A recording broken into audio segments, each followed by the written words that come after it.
Oh, boom, I'm in the room. Good afternoon, one and all.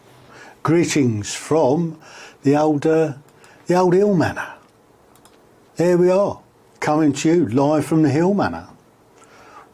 Well, this is going to be a bit, I don't know what we're doing. What are we going to do? We are going to update you on some stuff. So, this week's Thirsty Thursday special is going to be predominantly kind of about rugby. But we're going to look a little bit more into the mental and physical well-being of the players. So that's the angle that we're coming at. So yes, we're going to talk about a bit about the rugby. We're going to look a bit about the Premiership and the coming season. So that's going to be interesting, whichever way you look at it. But we're going to look at the effects that it has on players when they can't play. So there's a lot of internationals at the moment that have been away during the summer that can't play for about 6 or 8 weeks. So they're not going to be able to, the best players aren't going to be playing until sort of several weeks into the Premiership. So that's going to be interesting, if nothing else. And that in itself is possibly a good thing for the... just keep an eye on the chat box. Hello, Charlie. He called me again. That's going to be an interesting thing because what that does is the guys that aren't quite or haven't been picked, let's say the guys that haven't been picked to play for the international sides, they're going to be getting some limelight. They're going to be able to step up and have a go at getting those top starting spots. And what's going to happen when the internationals come back from international duties after the Six Nations? No, it's not the Six Nations. Autumn internationals. Come on, get with the programme. Six Nations happens in the beginning of the year. So that's the take we can have on it. So there's obviously the physical element where guys haven't been having game time, so they're not effectively match fit.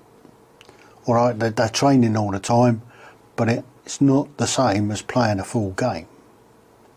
So there's aspects of it where they there's slightly more potential for gaining an injury when you haven't been playing for a while. And then there's the mental aspect of it all. What's the effect on their brain, on what's happening inside their head if they're not being picked for the first team, if they're not able to get out and play because they're off because they're injured. That's an interesting aspect that we're going to be looking at. So hopefully we're going to have some guys in that are going to talk about this sort of thing. Hopefully I've got some experts coming on the show, and then we'll go from there. And then the following week, well, are we all in for a treat? We're going to be looking at archaeology and different types of archaeology and how that impacts on all our lives. And I've got a panel of experts. These people are coming from Wessex Archaeology. They are going to be coming on the show. I've got a marine archaeologist, a land archaeologist, an environmental archaeologist. So they're going to look at different aspects of that whole archaeological piece, because nothing gets built without the archaeologists clearing the way first. So that's going to be a fascinating little chat, and I'm looking forward to that one. And I know one or two of you out there are thinking exactly the same. You'll be looking forward to it as well. So this is hello John, how you doing, mate? glad you could pop in.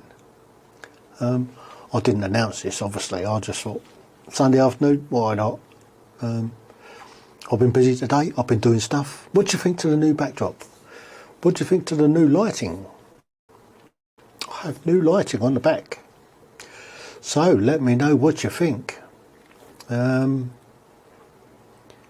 what else are we looking at? So I've got a couple of pre-record shows that I'm working on. They're still in the planning stages. They still haven't been recorded yet. So I'm hoping to record them in the next couple of weeks. And they're going to be going up on the 15th and the 22nd of September. Because of the nature of them, then it's, yeah, let's leave you in suspenders for that one. Leave you in suspense. See what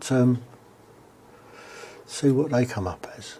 But I can guarantee they'll be interesting. They will be fascinating. So,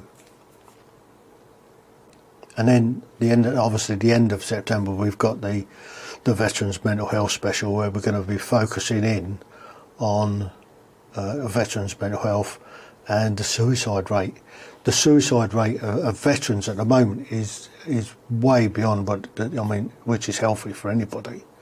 And we're going to be talking about that. We're going to be talking about why so many veterans are taking their own lives. I think the latest figure is about 8 out of 10 are veterans that are taking their lives. And there's roughly about 22 people a week taking their lives in this country. And that's got to stop. I mean, the vast majority of those are veterans. Why? Why are veterans so susceptible to suicide? Well, you can understand why they're so good at it. With all the training that they have had, they pretty much know how to do it over their civilian counterparts, obviously. But it's going to be a fascinating evening. I'm hopefully I'm going to have some celebrities on for that one that are in the charitable industry. I'm hoping to get a minister on to have a chat with it. I haven't heard back from them yet, so I guess I need to chase them up again.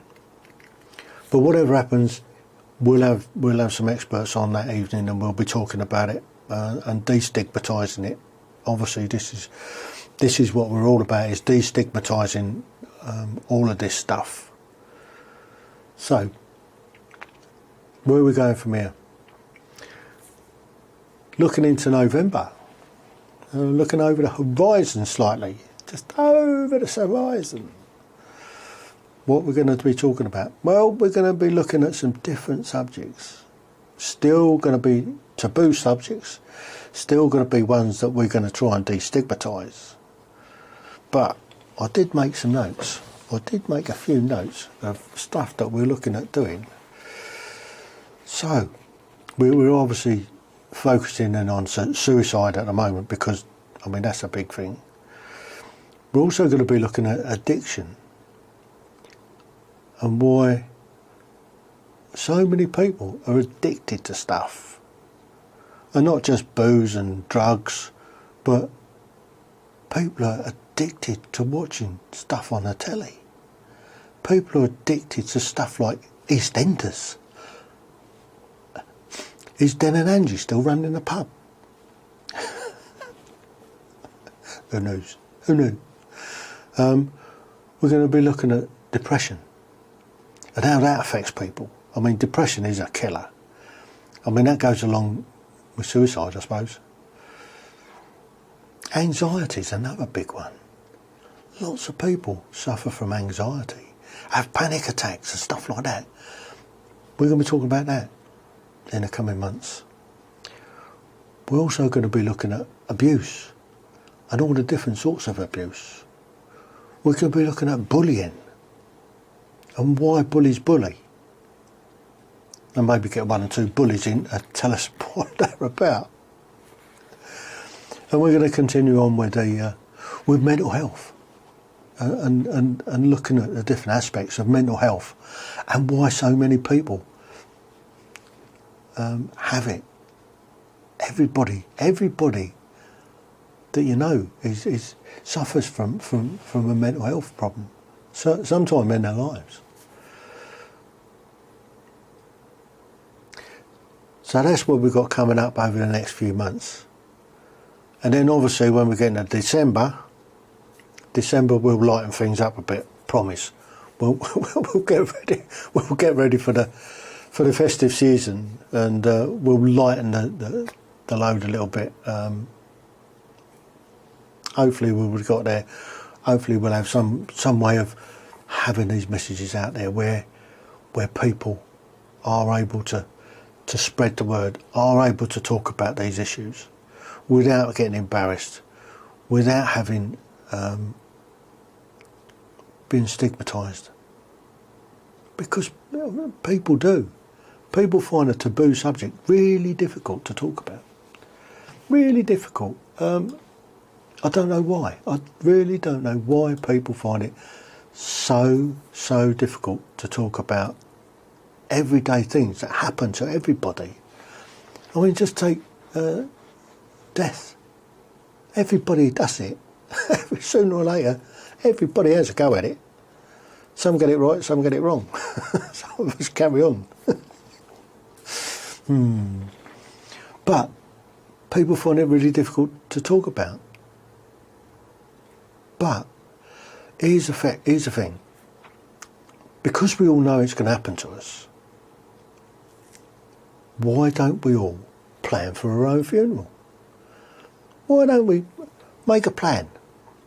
What you want at your funeral? How you want your funeral to go? Do you want a big turnout? Do you want loads of people there? Do you want a big wake after? Or do you just want to sort of slip down the river in a body bag? It's one of those things, isn't it? It's something that everybody does. Afternoon, Ross. Nice of you to join me. See, I have the technology to be able to keep an eye on who's watching me. But it's good. So that's one of the things that we're going to be encouraging people to do when we're talking about death, is to plan for their own funeral. What sort of music they'd like playing. What sort of eulogy they'd like. Some people write their own. I might write my own. Because time I die, I don't think there's anybody left that will know me. But I'm comfortable talking about it. And I want everybody to be comfortable talking about it. And the same with all these other subjects I mentioned. I mean, suicide is a terrible thing. But what drives people to take their own lives? We need to get that out there. We need to be talking about it. The mainstream media ain't going to talk about it. They sweep it under the carpet. It's not the in thing to talk about with them. I mean, you look at the Ukraine war. That's still going on. COVID's still happening. And the mainstream media, they're talking about it. What are they talking about? I don't know. I've not caught up with it. I have not seen what the mainstream media are doing. I've given myself a break from the mainstream media because I don't believe a word they say. I cannot sit and watch the BBC News without shouting at the telly. It winds me up.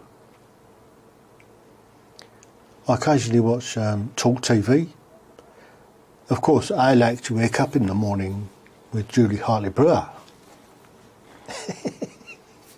She doesn't take many prisoners, I can tell you.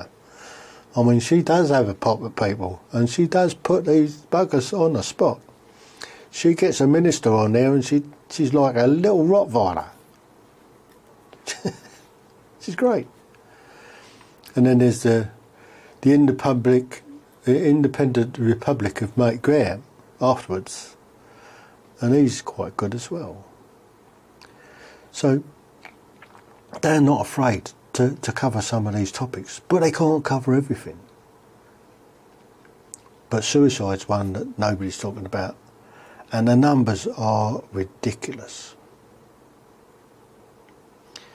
The other thing that we're going to be looking at is the migrant crisis.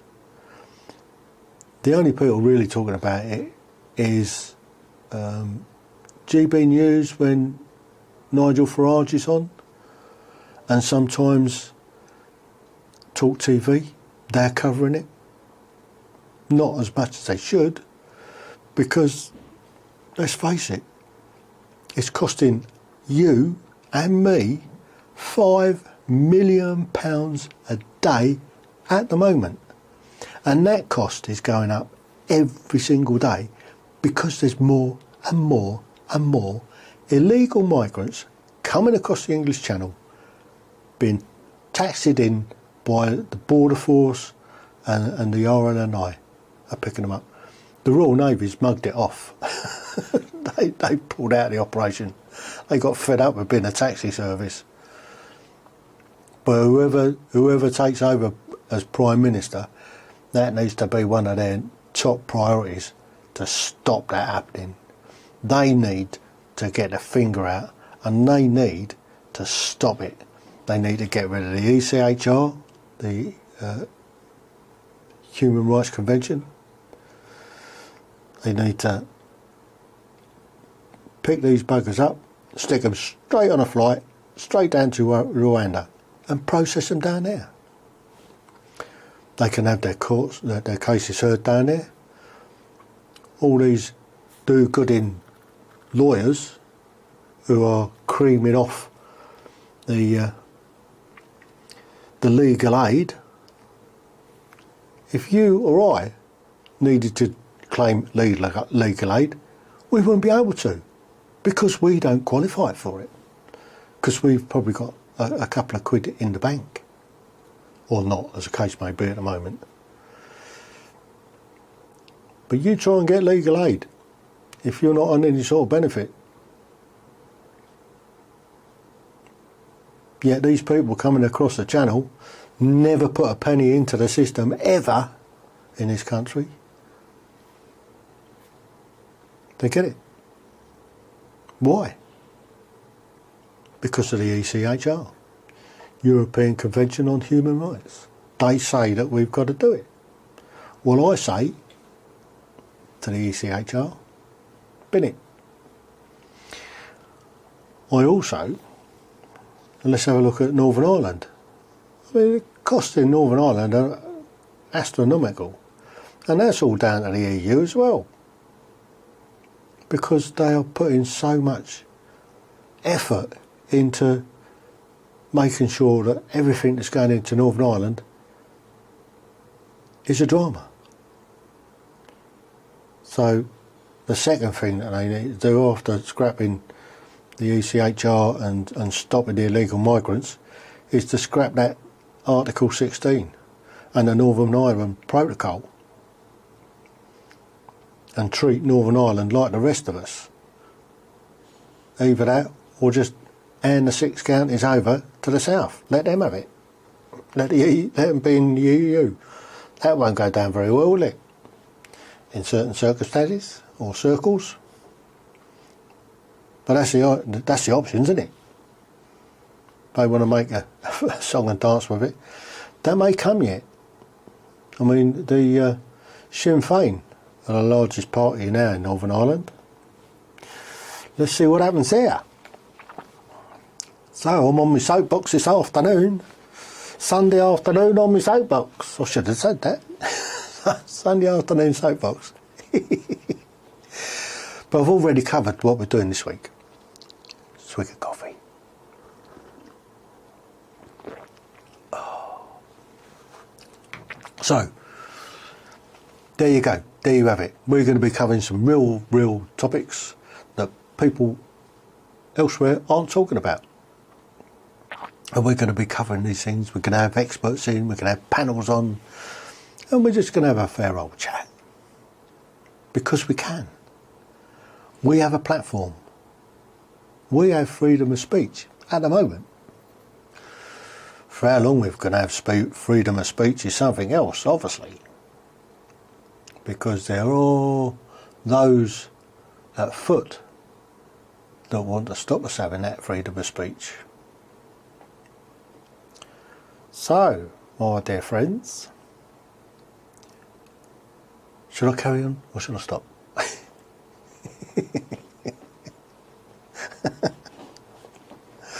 I do love this. I do love going live. So I do like having a chat, generally to myself. But there you go. But that's what it is. It's what it is. I can do it. I have a platform. I have a channel. And as long as my channel grows and people out there like what I do, and they subscribe to the channel, help us out a little bit, you can even buy me a coffee. Because I'm a coffee drinker. Cheers. Oh, that's good. That's so good. Anyway, I think, so therefore I am, where are we going with this? What else have we got to cover? We are having some fun. This week is going to be an interesting one. I call it a rugby special, but it's going to be so much more than just a rugby special. We're going to be delving in a little bit deeper into some of the psyche, some of the mental preparation that a rugby player goes through for the season. You notice, look, I've got a tatty old shirt on today. I just noticed. This is my old comfortable shirt. I've had it for donkey's years. She keeps wanting to turf it out and turn it into rags. I won't let her. I stand firm. This is a comfortable shirt to wear. What am I like? Hopefully it's still going out. Anyway, I'm going to call it an air. I'm going to let you good people, you lovely people, get on with your Sunday evening. I think I'm going to go and watch a little bit of, well, I say watch the telly, but there's nothing on the telly. As you notice, there's nothing on the telly other than repeats of stuff that's been on before. Why do they do it? You've got about 200 channels of crap. And then you got me. Yours truly.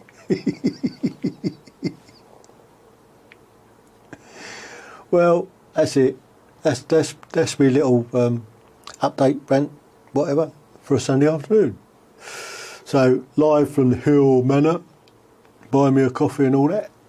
You take it all easy, and I'll probably, possibly, maybe, Bank Holiday Monday tomorrow, isn't it? Oh, I could go live again on Bank Holiday Monday at some stage. Should I give warning, or should I just do it?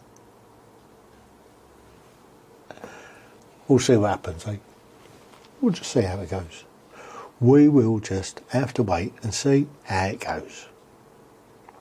So, until mañana, tomorrow, hasta la vista, baby, and all that, I'll give you the big old TTFN. Ta-ta for now.